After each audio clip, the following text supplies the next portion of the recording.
சட்ட விழிப்புணர்வு மற்றும் அப்டேட்களுக்கு உடனே சப்ஸ்கிரைப் பண்ணுங்க மதீஸ் legal lens.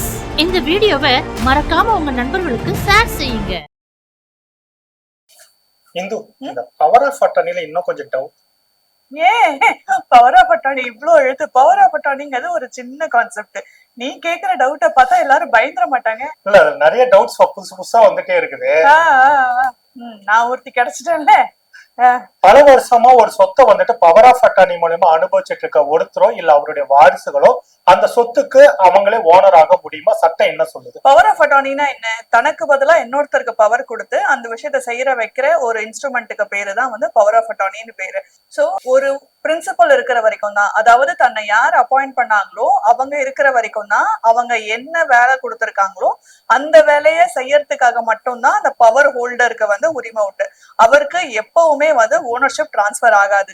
Supreme court judgment Suraj lamps அப்படிங்கிற வழக்குல பவர் ஆஃப் அட்டார்னி அப்படிங்கறது எப்பவுமே வந்து ஒரு ஓனர்ஷிப் டைட்டில் ஆகாது.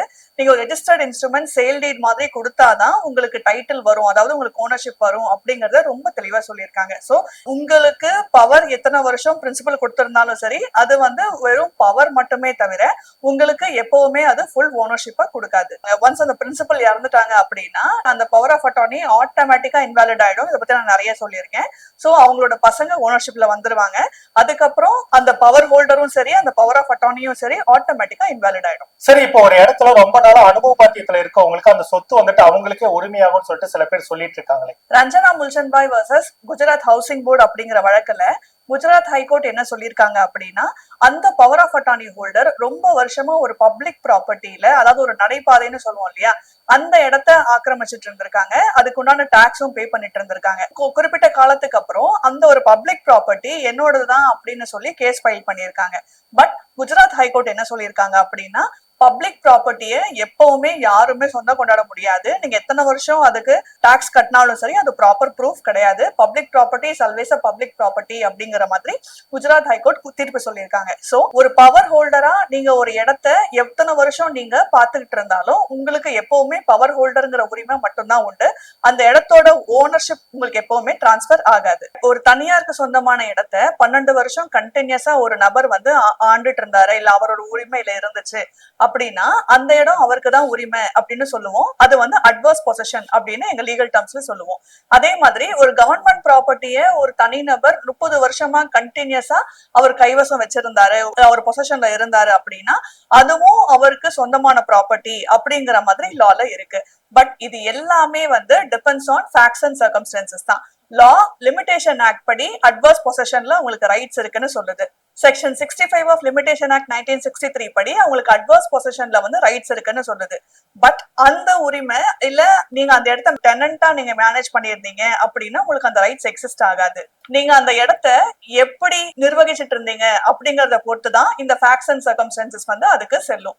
சோ இந்த லாங் பொசிஷன், நீங்க ரொம்ப வருஷமா அந்த இடத்த வந்து காப்பாத்திட்டு இருந்தீங்க, நிர்வகிச்சிட்டு இருந்தீங்க, இல்ல மெயின்டைன் பண்ணிட்டு இருந்தீங்க அப்படின்னா பிரைவேட் லேண்ட்னா 12 இயர்ஸ் அட்வர்ஸ் பொசிஷனுக்கு, பப்ளிக் லேண்ட்னா 30 இயர்ஸ். நீங்க அந்த இடத்த லாங் பொசிஷன்ல இருந்தீங்க, 12 வருஷம் மேல 30 வருஷத்துக்கு மேல நீங்க தான் அந்த இடத்த நிர்வகிச்சிட்டு இருந்தீங்க அப்படிங்கிறதுக்கு ப்ரூவ் பண்ண வேண்டியது எப்பவுமே நிர்வகிச்சிட்டு இருந்தவங்களோட பொறுப்பு தான். பர்டன் ஆஃப் ப்ரூஃப்னு சொல்லுவோம். சோ பர்டன் ஆஃப் ப்ரூஃப் எப்பவுமே யாரு அந்த இடத்த வந்து ஓனர்ஷிப் கிளைம் பண்றீங்களோ அவங்க தான் ப்ரூவ் பண்ணணும். இப்ப நான் முன்னாடி சொன்ன மாதிரி ரஞ்சனா முல்சன்பாய் குஜராத் ஹைகோர்ட் தீர்ப்பின் படியும் சரி, சுராஜ் லாம் கேஸ் சுப்ரீம் கோர்ட் தீர்ப்பின் படியும் சரி, ரொம்ப வருஷமா ஒரு பவர் ஆஃப் அட்டார்னி ஒரு இடத்த நிர்வகிச்சிட்டு இருந்திருக்காங்க அப்படிங்கிறதுனால அந்த இடத்தோட ஓனர் அந்த பவர் ஆஃப் அட்டார்னி ஆக மாட்டாரு. எப்பவுமே ஒரு பிரின்சிபலுக்கு பதிலா செயல்படுற ஒரு ஆள் மட்டும்தான். So power holder will never become a legal owner. Power of attorney நீங்க யாருக்கு பவர் கொடுத்திருக்கீங்களோ அவர் எப்பவுமே அந்த இடத்தோட உரிமையாளராக மாட்டாங்க. சரி, property tax, EB bill and water bill இதையெல்லாம் வச்சு கேட்டு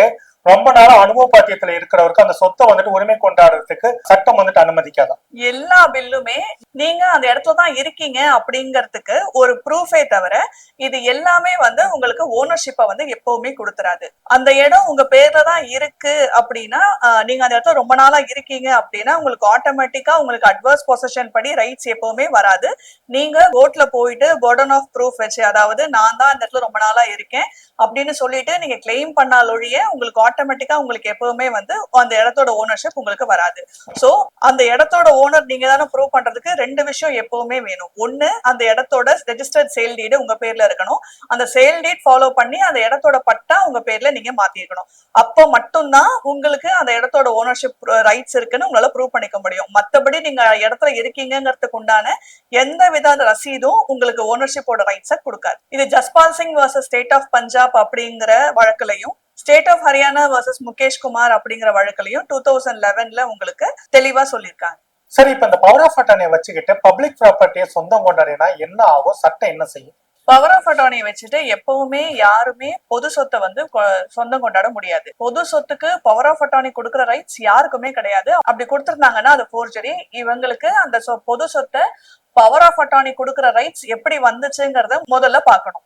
நான் ஏற்கனவே சொன்ன மாதிரி Ranjana Mulchanbhai versus Gujarat housing board அப்படிங்கிற வழக்குல பொது சொத்தை யாருமே எப்பவுமே உரிமை கொண்டாட முடியாதுன்னும், பவர் ஆஃப் அட்டார்னி ஹோல்டர் எப்பவுமே ஒரு லீகல் ஓனரா மாற முடியாதுன்னும் தெளிவா எக்ஸ்பிளைன் பண்ணியிருப்பாங்க. அப்படி ஒருவேளை நம்பிக்கை மோசடி அப்படிங்கிற மாதிரி நடந்திருந்துச்சு அப்படின்னா அவங்களுக்கு மினிமம் 5 வருஷம் சிறை தண்டனையும் அவங்களுக்கு ஃபைனும் விதிக்க சான்சஸ் இருக்கு. சில சமயம் ஃபேக்ஸை பொறுத்து ரெண்டுமே விதிக்க சான்சஸ் இருக்கு. ஒருவேளை அவங்க ஃபோர்ஜரி பண்ணியிருந்தாங்க டாக்குமெண்ட் அப்படின்னா மினிமம் 7 இயர்ஸ் ஜெயில் தண்டனையும் இல்ல ஃபைனோ இம்போஸ் பண்ண சான்சஸ் இருக்கு. சில சமயம் ஃபேக்ஸை பொறுத்து ரெண்டுமே அவங்களுக்கு இம்போஸ் பண்ண சான்சஸ் இருக்கு. சரி, இப்போ எக்ஸ் அப்படின்றவருடைய ப்ராப்பர்ட்டியை வந்துட்டு பவர் ஆஃப் அட்டார்னி மூலியமா அவருடைய பிளட் ரிலேஷன்ஸோ இல்ல அவருடைய லைஃப் பார்ட்னர்ஸோ வந்துட்டு ப்ராப்பர்ட்டி வந்து மேனேஜ் பண்ணிட்டு இருக்கிறாங்க அப்படின்ற சூழல்ல அவங்க அந்த ப்ராப்பர்ட்டி ஃபுல் ரைட்ஸ் கொடுங்கன்னு சொல்லிட்டு கோர்ட்ல வந்துட்டு வழக்கு தாக்கல் செய்து அதுக்கான உரிமை கேட்க முடியுமா? பவர் ஆஃப் அட்டார்னி நம்ம யாருக்கு கொடுக்கறோமோ எப்பவுமே அவங்களுக்கு மட்டும்தான் நமக்கு பதிலா பெர்ஃபார்ம் பண்ற அதிகாரம் கொடுத்திருக்கோம்னு அர்த்தம்.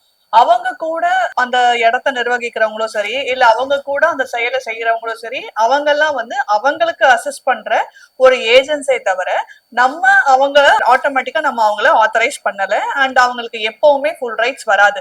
ஃபார் எக்ஸாம்பிள், ஒரு வழக்கு தொடுக்கணும் அப்படின்னா ஸ்பெசிபிக்கா நீங்க வந்து அவங்களுக்கு ஒரு பவர் ஆஃப் அட்டார்னி கொடுக்கணும்.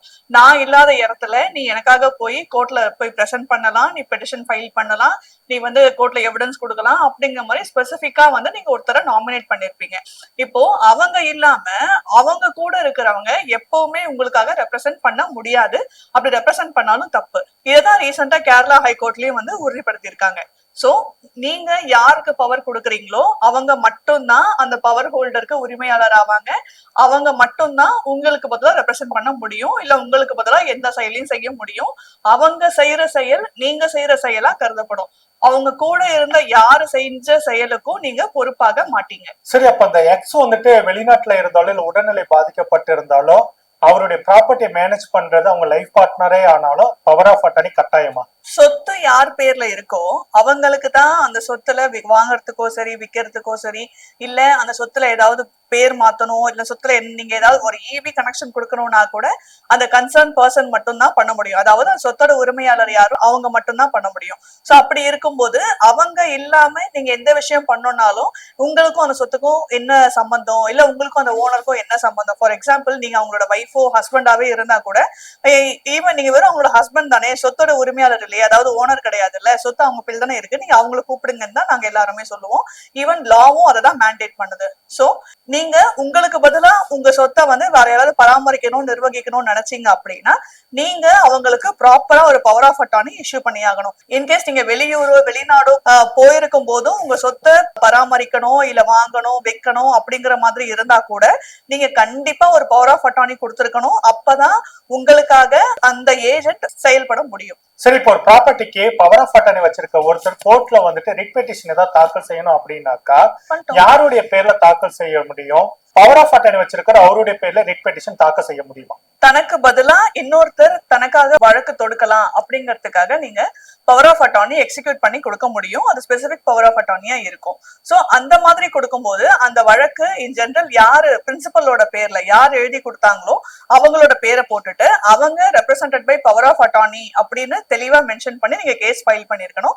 அப்படிதான் உங்களால கேஸ் ஃபைல் பண்ண முடியும். நீங்க வெறும் பவர் ஹோல்டர் பேர்ல மட்டும் வழக்கு தாக்கல் பண்ணீங்க அப்படின்னாலும் அதுவும் செல்லாது.